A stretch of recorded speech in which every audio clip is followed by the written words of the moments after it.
Tebit inqari huwa mħud mill-Vanġelu skont Mattew bidu ta' kapitlu 3. Issa dawk il-jiem ġie Ġwan il-Battista jipprietka fid-deżert tal-Ġudea u jgħid indmu għax qorbot saltnet ismewwiet. Għax dan hu li għalih ingħad permezz ta' Iżajja l-profeta meta qal leħen ta' wieħed jgħajjat fix-xari.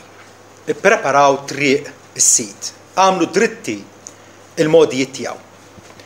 Issa Ġwan innifsu kellu l-libsa tiegħu mix-xar tal-ġemel u ħżiem ġludi jew ċinturin tal-ġild madwar ġembejh.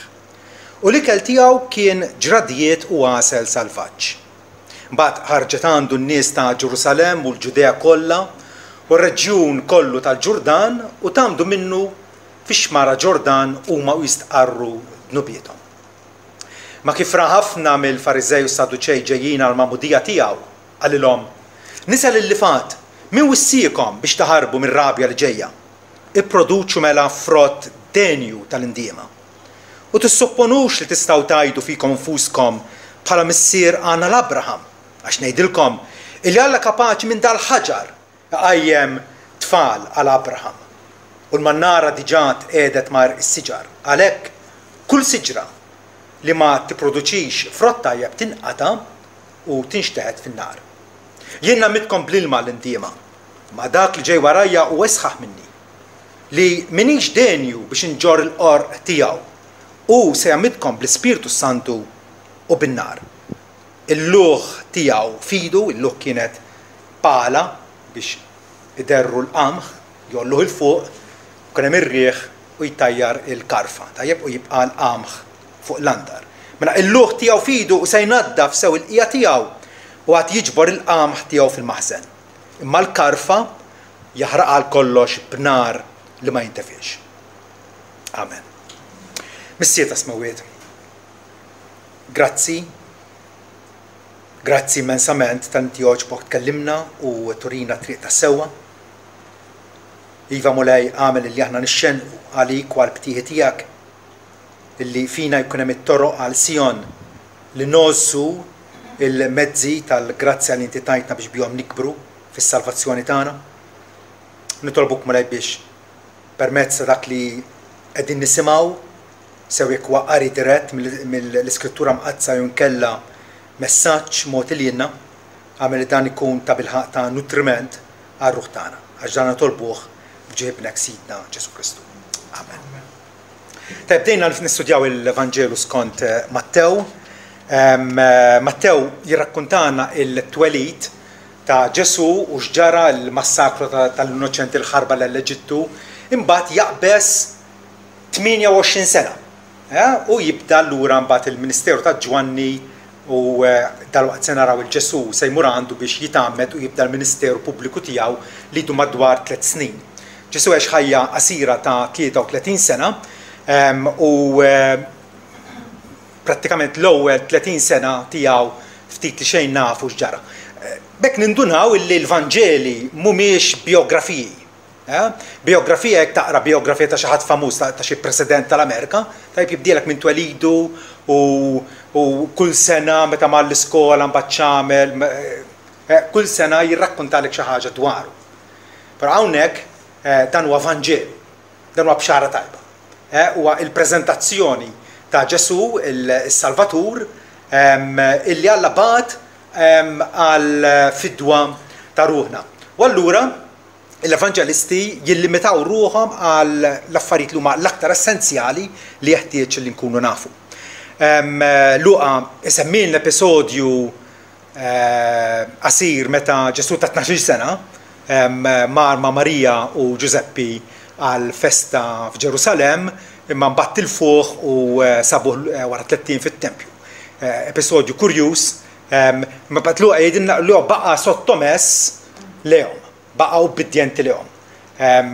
U nafu li kien jaħdem bħala massudaxxa fil-ħanut jew fil-workshop ta' Giuseppi, tajjeb ħajja modesta, ħajja oskura, sakemm finalment imbagħad jintwera pubblikament.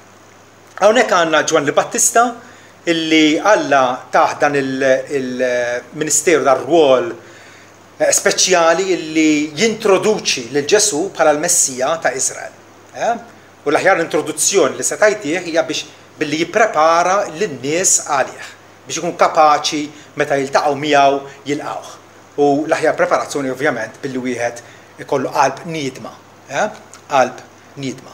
Ġwanni hawnhekk iservi bħala paradigma bħala ħanejdu hekk eżempju modell sabiħ tas-serv talla.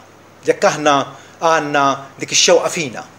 Xi ftit jew hemmhekk qiegħda għal kull min huwa imwieled mill-ġdid, kull min Alla laqgħu fis-saltna tiegħu tajjeb, nafu fina nfusna li aħna jeħtieġ li inservuh il-Alla, mhux għal għandu bżonn il-qadi tagħna. Alla ma jeħtieġ xejn.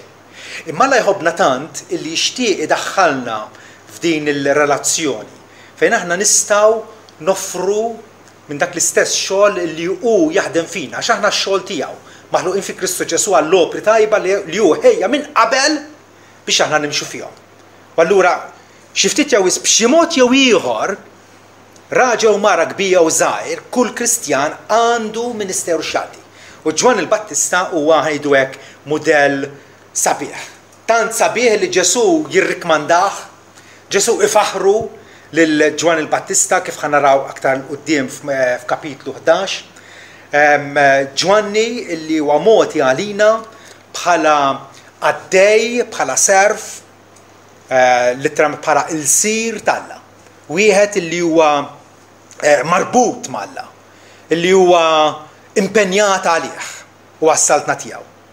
Ħanibdew naraw allura kif nistgħu aħna fil-ħajja tagħna illum il-ġurnata inservu lil Alla b'mod aċċettabbli bħalma servih Ġwanni il-Battista. Biex bekk meta nidru quddiem Sidna Ġesu biex nirċievu skont kull ma għamilna fil-ġisem sew tajb jew ħażin, tajb inkunu rikmandati.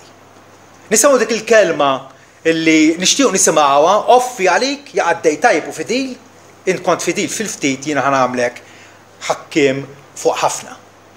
Għandu jkollna din l-ambizzjoni li l-Alla inservuh skont id-direttivi jew skont il-prinċipji li jagħtina hu.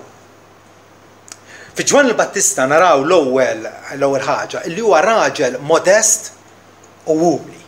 Mingħajr umiltà ma tista' tisservi vera jekk inti taħseb li d-dinja tirrivolvi dwarek. U kollox l-importanti huwa int, tajjeb, jekk aħna mhux kapaċi niġġdu lil nfusna, niġġdu lil nfusna inwarbu l-pjaċiri tagħna biex naqdu u nsibu l-pjaċir vera tagħna fis-saltna talla, irridu nkunu l-ewwel ħaġa umli. Kif jippreżentah Mattew lil Ġwanni fil-persuna u d-dera tiegħu, isimgħu. Ġwanni nnifsu kellu l-libsa tiegħu mix-xar tal-ġemel u ċintorin tal-ġild madwar ġembejh u l-ikel tiegħu kien ġradijiet u għasel salvaġġ. Kien jiekol il-ġradijiet għax kienu jkunu kbar kun fihom daqsxejn tal-laħm mhux ħażin, għasel salvaġġ. Naraw illi kemm fid-dieta tiegħu kif ukoll fl-ilbies tiegħu ma kienx xejn speċjali. Illum ħarsu l-Kristjaneżmu naraw dawn il-kbarat fil-Kristjaneżmu, vera, kardinali, u arċisfijiet libsin birdik ir-regalja tant impressjonanti u debijiet u affarijiet hekk. Ġwanni xemm minn dan.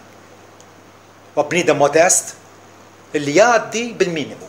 Dina xi ħaġa illi aktar inqas ma jkollna xkiel madwarna u fuqna, aktar nkunu liberi biex naqdu lil-Alla. Imma anke fl-attitudni tiegħu, fil-qagħda ta' qalbu kien bniedem umli. Jgħid illi jiena minix denju li nġorr il-qorq jew is-sandli ta' dak li ġej warajja.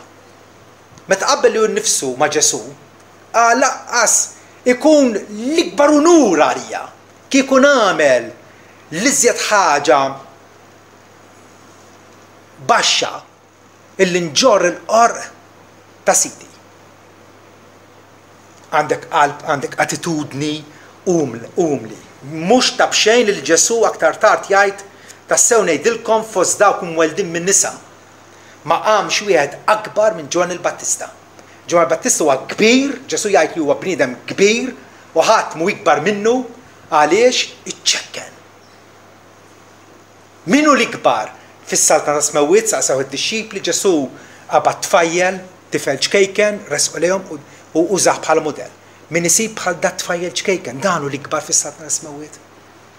Min ikun kbir ħajsir bħal żgħir u min imexxi ħajmexxi billi isefter.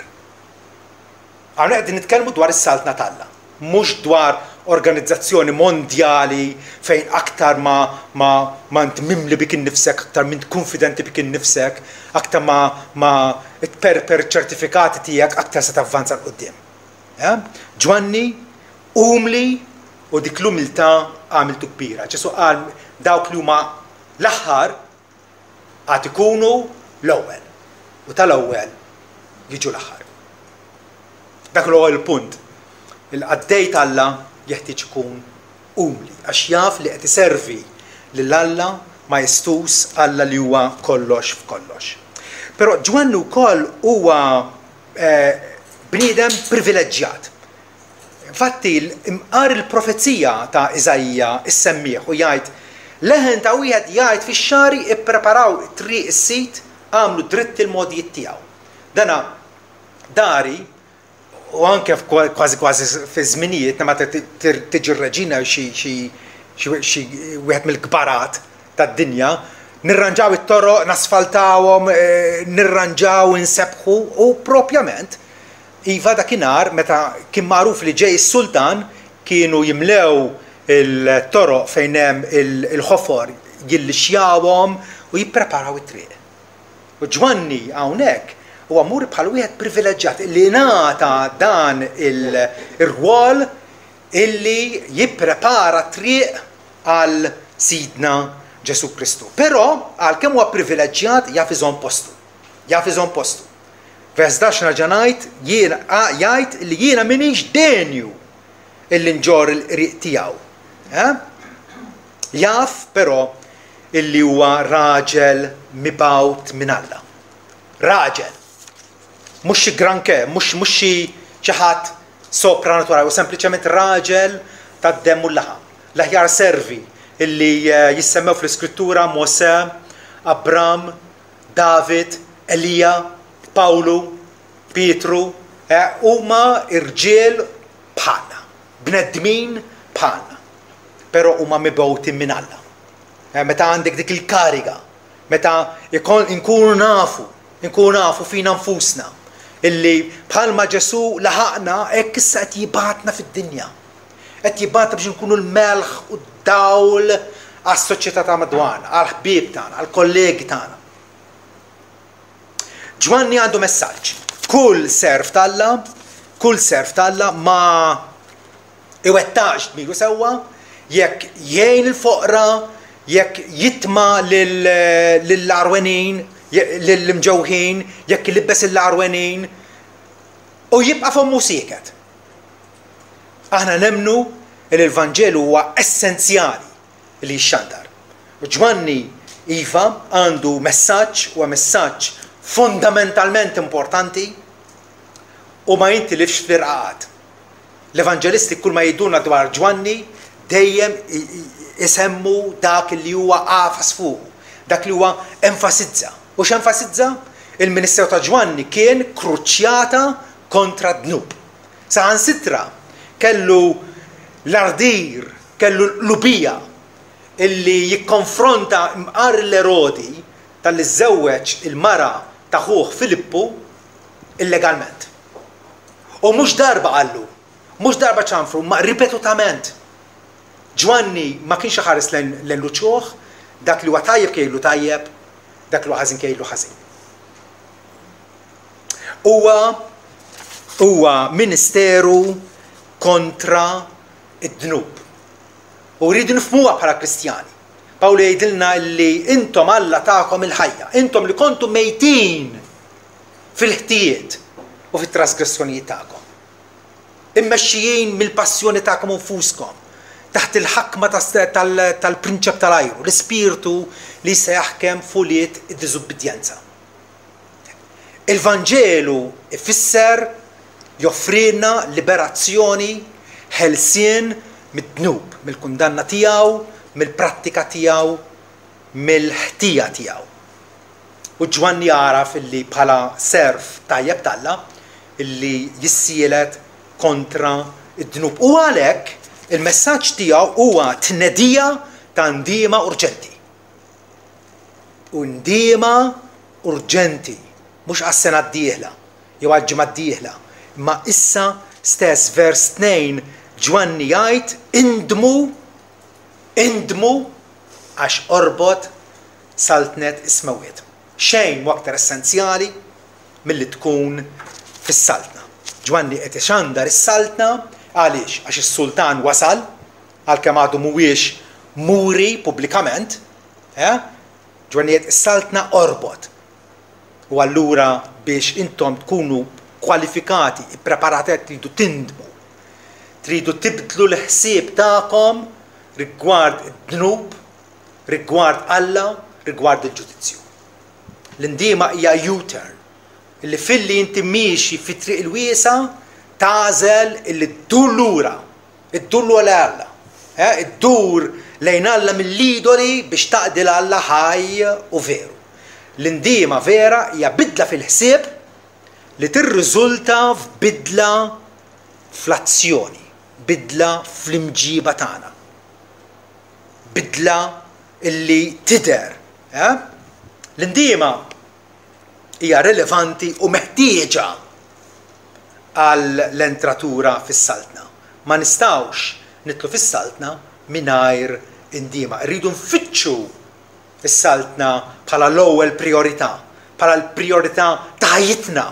Għalfejn neżisti biex infittex u iva nidħol Ġesu jgħid illi n-nies violenti jitlu fija. Mhux in-nies kajmana, mhux in-nies għażżiena, mhux in-nies indifferenti, mhux in-nies illi għandhom 100,000 ħaġa ma xi xilaħħu. Imma nies illi bi premura iridu u jagħmlu minn kollox biex jitlu fis-saltna. Kif tidħol fis-saltna? Bl-indiema. Bl-indiema. Imqarik ikollok Ġesu jgħid taqtajdek il-leminija. Għax qed toffondik, qed iġġielek tidneb. Aqtaħħa warmija l-bot minnek aħjar tidħol fis-saltna magħtub, immankat, bit waħda milli b'żewġ idejn biex tinxteħed fin-nar l-etern, fl-infern. Rridu nieħdu dawn il-passi illi imqarik inweġġaw, irridu naħduhom. Ġesu jgħid jekk intom ma tindmux tintilfu wkoll bħall-oħrajn. Tintilfu l-koll bħall-oħrajn. M'hemm ebda messaġġ li huwa aktar rilevanti illum il-ġurnata bħal dejjem li nisimgħu. Il-ħtieġa kontinwa tal-indiema. Għax bekk inkunu qegħdin fid-direzzjoni tajba biex nitlu fis-saltna ta' smewwiet. Is-saltna rridu nfittxuha bħala prezzjuża aktar minn kull ħaġa oħra. Xi wħud isibuha s-saltna mingħajr kważi ma kienu jfittxuha. Għandek nies li forsi kienu bħal dak il-gwardjan tal-ħabs. Raġel pagan, raġel nimmaġina ma jimpurtaħ minn xejn, pagan għall-aħħar. Però Alla laqgħu ma' Pawlu Sila semaħħom ikantaw, sema forsi il-messaġġ tagħhom ukoll fil-ħabs. Ma tkilles biex joqtol lin-nifsu, Pawlu qallu qiegħed. U il-gwardjan qallu x'għandi nagħmel biex inkun salvat. Ma kienx qed ifittex għas-saltna ma saba. Bħal dak ir-raġel illi qed jagħżaq fil-għalqa, forsi qatt kienet għalqa tiegħu, ma kienitx għalqa tiegħu fatti. U jsib teżor moħbi fil-ħamrija. Imur ibih kull mandu biex jixdik l-għalqa, biex jakkwista it-teżor. La darba aħna nirrealizzaw it-teżor, is-saltna talla, kemm huwa prezzjuż. Mbagħad iva. Jew bħal dak il-merkant illi qed ifittex issa hawnhekk għandna determinazzjoni, qed ifittex ġawar sbieħ. Meta sab dik il-ġawra sabiħa, ibih l-assets, ibih kull mandu biex jixtri dik il-ġawra waħda perfetta. Għalhekk hemm bżonn l-indiema. L-indiema meta Ġwanni xanda l-indiema li jeħtieġ li nduru li Alla u nitilqu kull forma u kull dera ta' ħażen, imbagħad jirriżulta li aħna nistqarru ħtijietna. Meta tgħid tistqar il-ħtijiet vers 6 jgħidilna li n-nies tagħmdu minnu fix-xmara Ġordan huma u jistqarru dnubietom. Il-Magħmudija irċivewha bħala espressjoni tal-indiema tagħhom. U rew li huma niedma billi sottomettew ruhom għal Magħmudija. Meta tistqar il-dnubiet, jiġifieri, mhux li sempliċement tajdhom. Għandna l-każ ta' dawk in-nies f'Efesu illi kellhom il-kodba tal-maġija. U xin irrealizzaw li dan dinja prattika kontra l-liġi talla, qabduhom għamluhom munzell u taw min-nar. Hekk Luqa jgħidilna li dawn stqarrew il-prattiċi ħżina tagħhom. L-istqarrija twaslek iva jiena qed nirrealizza li qed nikdeb. Qed tifhem mela x'għan nagħmel? Nibda ngħid il-verità. Jien qed nirrealizza kemm jien rejb. Mela minflok irid nħarreġ lil nnifsi biex inkun karitatevol, biex inkun ġenerus ma' ħaddieħor. Dik hija l-istqarrija vera tat-tnub. L-Apostol Pawlu meta ġabar fil-qosor il-ministeru tiegħu jgħid issa ara jiena naf li intom il-koll li fostkom għaddejt nippriedka s-saltna mhux se taraw iċ-ċiżja qed ikellem lill-presbiteri ta' Efesu. X'għamel f'dawk is-sentejn illi dam f'Efesu? Qed jippriedka s-saltna. L-istess bħal Ġwan il-Battista, l-istess bħal kull serv denju tal-Alla. Nixed solennament ikompli jgħid kemm lill-Lut kif ukoll lill-Griegi l-indiema lejn Alla u fidi f'sidna Ġesu. U importanti li nagħmlu l-ġid li bnedmin, u importanti li nkunu iva mel u ngħinu l-ħaddieħor. Però l-aqwa mod kif nistgħu ngħinuhom li nxandru l-indiema lejn Alla, du lejn Alla. Alla qed jistiedna, Alla qed jikkmandak li ddu lejh. U fidi f'sidna Ġesu. Afda fih, ħares lejh, żommu bħala t-tama u l-ankra tas-salvazzjoni tiegħek. Il-Ministeru ta' Ġwanni wkoll kien ministeru rivoluzzjonarju, forsi ma nindunawx biha mill-ewwel din ma kienet xi ħaġa ta' barra minn hawn. Il-fatt li kien qiegħed jagħmel u kien isejjaħ lil Lut u li Abraham biex jiġu għal Magħmudija tiegħu. Meta l-Lut kienu jagħmdu, per taf min kienu jagħmdu lin-nies pagani illi xtaqu li jsiru Lut bħalhom, jirċievu ċ-ċirkonċiżjoni bdew josservaw il-liġi ta' Mosè. Ġwanni hawnhekk qed jagħmel xi ħaġa ta' barra minn hawn. Qed jagħmel lil Lut. Waraw allura l-umiltà u l-indiema li rrid ikollok biex inti tersaq lejn Ġwanni biex tirċievi Magħmudija li inti bija qed tgħid jien m'iniex aħjar minn wieħed pagan. Din li anke aħna bħala Maltin irridu nirrealizzawha. Jaħasra li naħsbu li għax twelidna u għexna f'kultura ħanidulek nisranija, u allura m'għandniex għalfejn ninkwetaw. Ġwanni qed jgħidilhom lil-Lut intom x'aħjar minn nies pagani. U bħalhom jeħtieġ illi tintbu xi ħaġa wkoll għamilha Ġesu fil-bidu tal-ministeru tiegħu meta daħal fis-sinagoga ta' Kafarnaum u beda jgħidilhom ifakkarhom l-istorja ta' Iżrael. Naaman biss tfejjaq mill-Lebrużi kollha li kien hemm f'Iżrael u kien pagan. U għand min intbagħat Elija meta kien hemm l-aks fil-pajjiż għand mara armla minn Sarepta, mara barra mill-pajjiż ta' Iżrael. U filli is-semiqdi jisimgħu jieħdu pjaċir bi kliemu u filli jinfurjaw għalih. Għal Ġesu qed jgħidilhom intom m'intomx aħjar mill-pagani. M'intomx aħjar mill-pagani. Tant li rridu ħarġuh barra mis-sinagoga u rridu jixħtuh minn fuq is-siesa għal isfel. Iva rridu nifhmu illi huma x'inhu l-isfond tagħna, x'inhi t-trobbija tagħna. Aħna wlied Adam. li neħtieġu l-indiema, rridu niġu bidejna fidejna.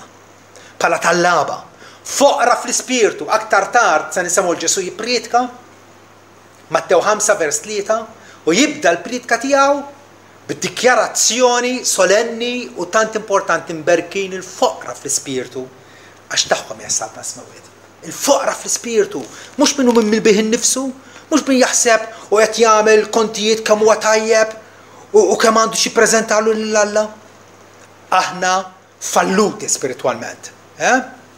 Is-supervi u l-kburin Alla jibgħathom il-barra b'xejn.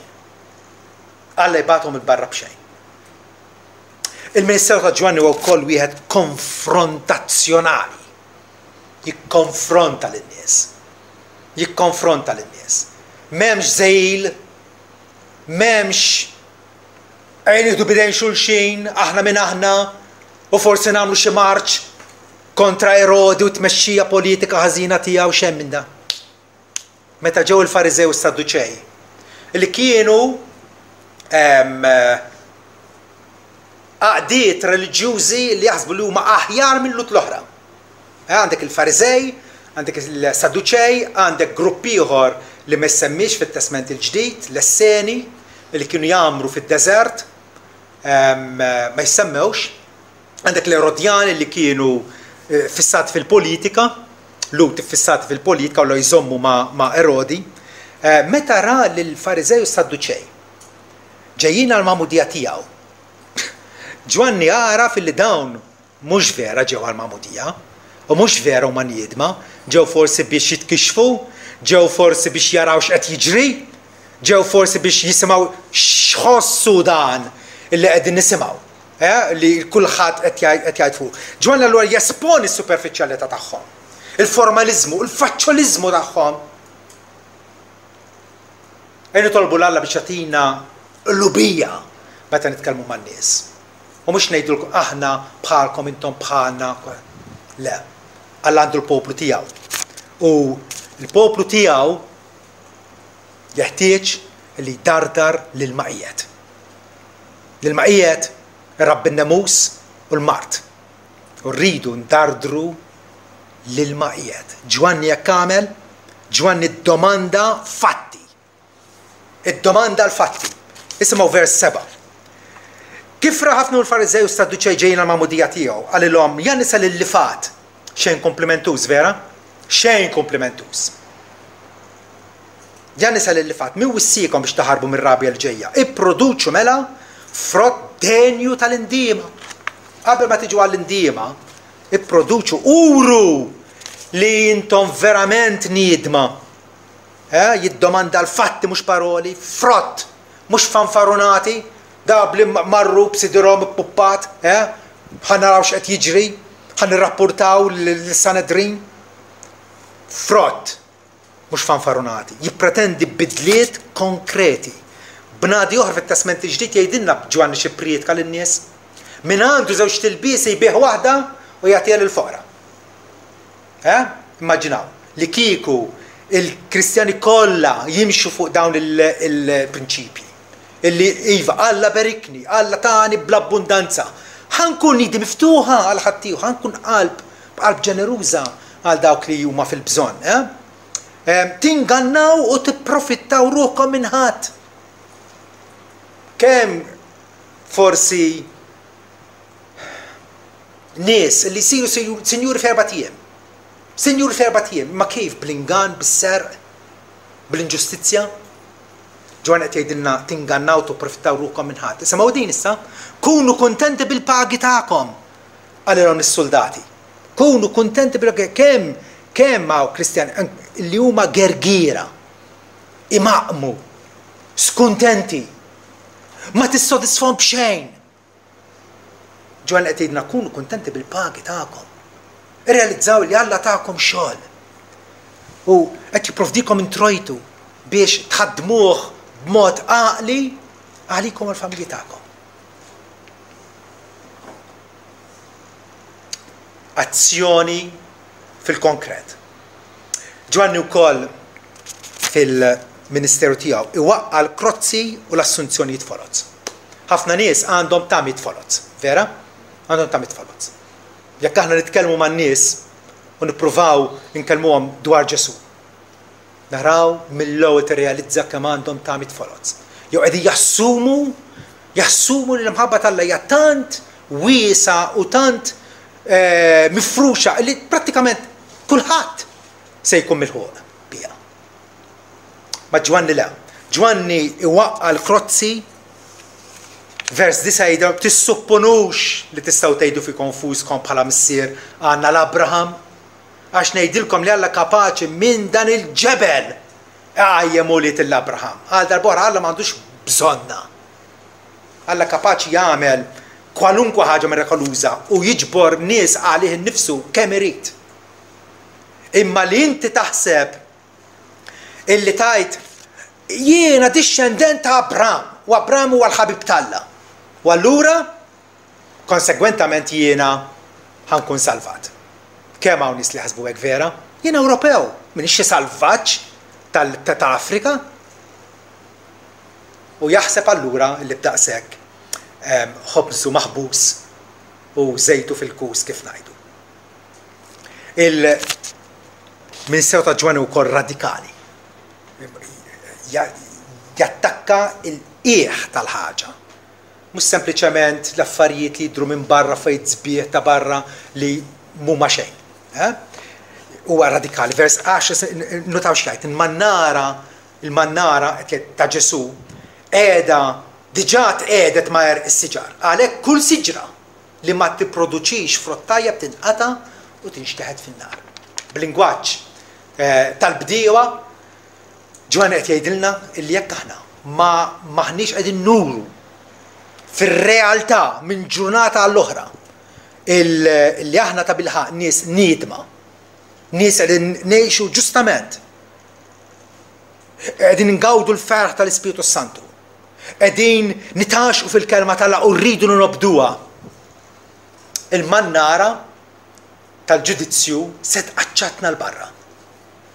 U meta jsemmi hemmhekk in-nar, ovvjament huwa referenza għal kastik etern fl-infern. Fuq kollox, il-Ministeru ta' Ġesu, ta' Ġwanni Battista, skużawni, jonora u jippromuovi lil Sidna Ġesu Kristu.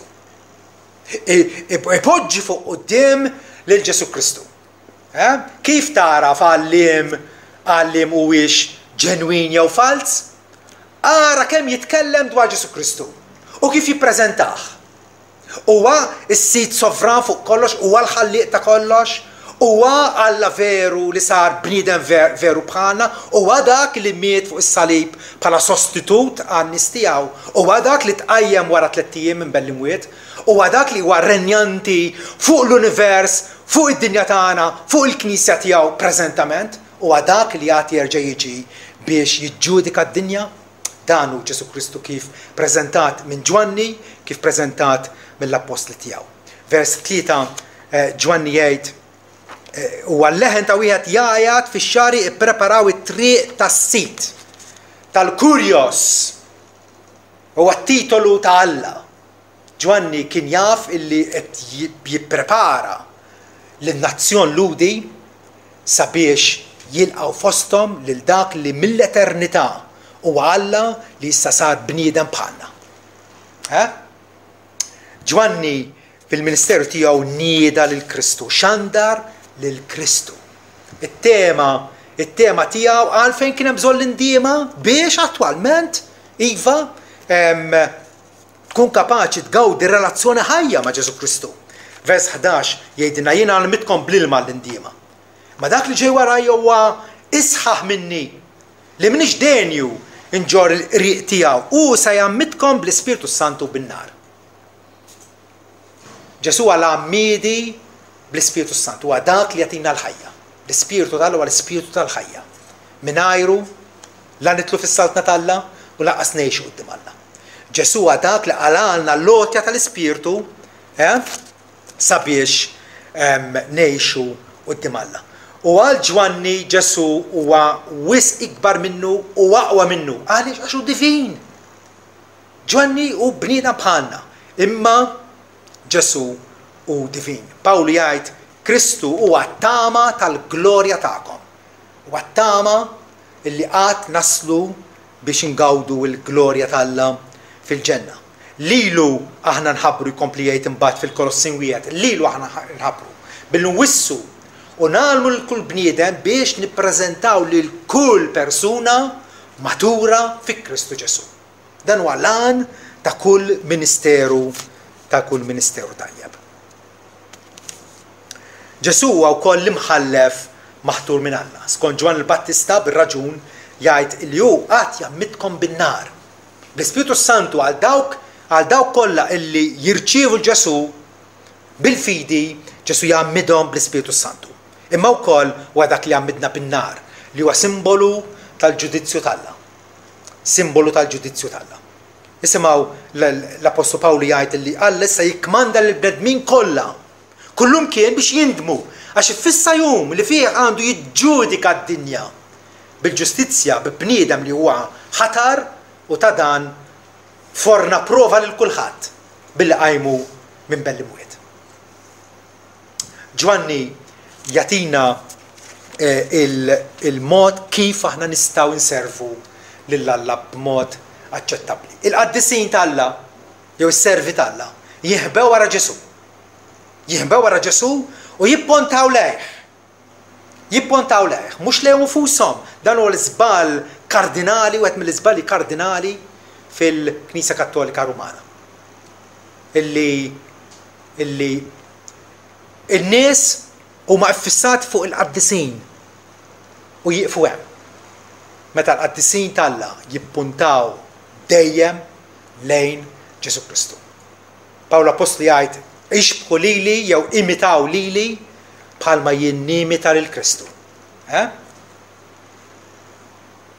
Sameri tajba tal-Ministeru ta' Ġwanni jagħtihilna l-Apostlu Ġwanni fil-bidu tal-Vanġelu tiegħu fejn jgħid kien hemm raġel mibgħut minn Alla.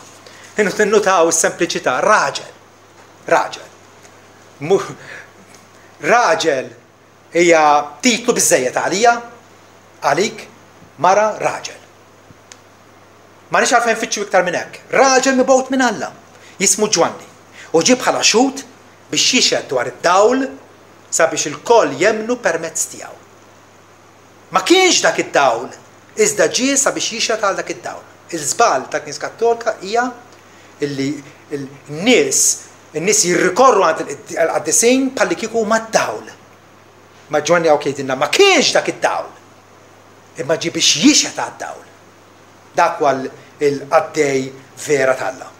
Meta n-nies irrapportaw lil Ġwan il-Battista illi Ġesu issa qed jagħmel u kulħadd sejjer għandu qalulu, kulħadd sejjer għandu, Ġwanni mhux tal ma ddispjaċihx, mhux tal-li m'għaliex, tal-li ħa pjaċir. Għax dak huwa l-għan ta' kull ministeru tajjeb.